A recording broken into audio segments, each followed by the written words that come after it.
कुनै व्यक्ति हराएको वा सम्पर्कविहीन भएको लामो समयदेखि बेपत्ता भएको सम्बन्धमा चाहिँ हाम्रो कानुनमा के व्यवस्था छ भनेर म तपाईँलाई संक्षिप्त जानकारी दिन चाहन्छु। कानुनले चाहिँ 12 वर्षदेखि बेपत्ता भएको व्यक्तिलाई चाहिँ मृत्यु भएको मानिने भनेर चाहिँ यो मुलुकी देवानी संहिता 2074 को दफा 40ले चाहिँ त्यो व्यवस्था गरेको छ। अब यसरी यो व्यवस्था चाहिँ के हो भन्दाखेरि त्यसको उपदफा 1ले चाहिँ बिना सूचना दिएर मान्छे 20 वर्ष कहीँ सम्पर्क के बाहिर बस्नु त मिल्छ, त्यो केही छैन। तर सम्पर्कविहीन भएर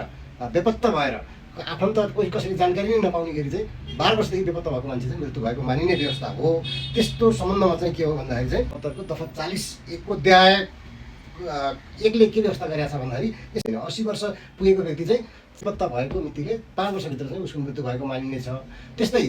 युद्धमा खटिएको व्यक्ति चाहिँ त्यो युद्ध समाप्त भएको मितिले चाहिँ 4 वर्षभित्र सम्पर्कमा आएन, आफन्त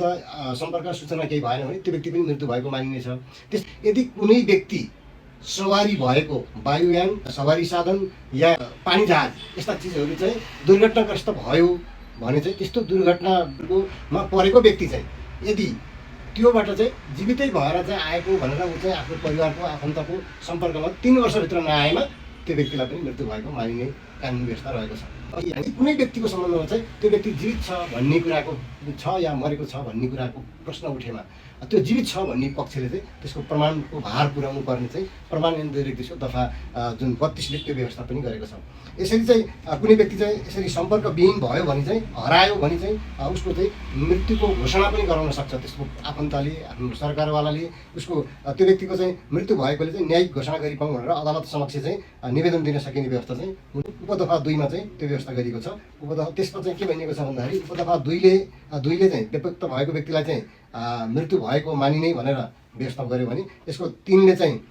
कुनै व्यक्ति दुर्घटनामा पऱ्यो भने चाहिँ सबभन्दा पहिला कसको मृत्यु भयो भनेर चाहिँ विवाद उठ्यो भने चाहिँ सबभन्दा पहिला चाहिँ बढी उमेर भएको व्यक्तिको छिटो पहिला मृत्यु भयो, त्यसरी कम उमेरको व्यक्तिको चाहिँ पछि मृत्यु भएको मानिने व्यवस्था यसको उपदफा 3ले गर्छ भने उपदफा 4ले चाहिँ कुनै व्यक्तिको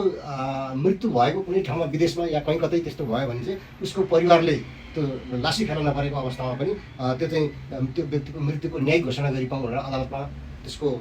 मिति, कुन कारणले मृत्यु भएको, कहिले भएको, कसरी भएको यी कुराहरू खोलाएर चाहिँ अदालतमा निवेदन दिएमा अदालतले पनि त्यसलाई चाहिँ प्रमाण बुझेर त्यो व्यक्तिको चाहिँ मृत्युको न्यायिक घोषणा गरिदिन सक्छ। यसरी चाहिँ यो गरिसके पछाडि चाहिँ के हुनसक्छ भन्दाखेरि चाहिँ उपदफा 5-4ले चाहिँ मृत्युको न्यायिक घोषणा हुनसक्छ। त्यसरी न्यायिक घोषणा भइसके पछाडि यदि कुनै व्यक्ति फर्केर आयो भने,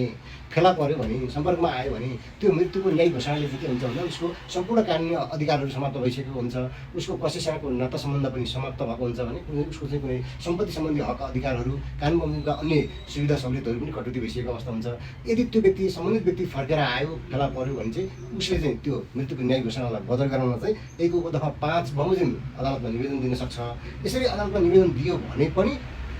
अघिल्लो न्यायिक घोषणाबाट भए गरेका काम कारबाहीहरूमा केही कुराहरूमा चाहिँ बदल हुन आउन सक्छ, जस्तै सम्पत्तिका कुराहरू चाहिँ हुनसक्छ। तर त्यसले चाहिँ कुनै व्यक्तिले चाहिँ अर्को विवाह गरेर कुनै पतिको मृत्यु भएको भनेर न्यायिक घोषणा गरेर चाहिँ उसको श्रीमती अर्कोसँग विवाह गरिसकेका छ भने चाहिँ त्यस्तो विवाह चाहिँ बदल हुँदैन भनेर चाहिँ हाम्रो यो उपदफा 5मा चाहिँ त्यो व्यवस्था गरिएको छ। यदि हाम्रो भिडियोहरू मनपर्छ भने तपाईँले यसलाई चाहिँ कमेन्ट गर्नुहोला, फलो गर्नुहोला। धन्यवाद।